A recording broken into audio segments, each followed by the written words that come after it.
தைப்பூசம் வந்ததையா தைப்பூசம் வந்ததையா தரையெல்லாம் மேகம் வந்து நீராட்டும் நேரமையா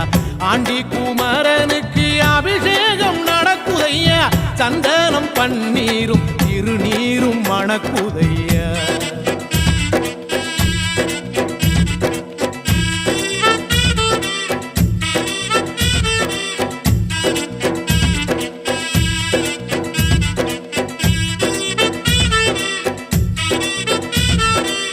தங்கரதம் ஏறிடுவான் தன் கோயில் பலம் வருவான் வெற்றி வேலை ஏந்தியவன்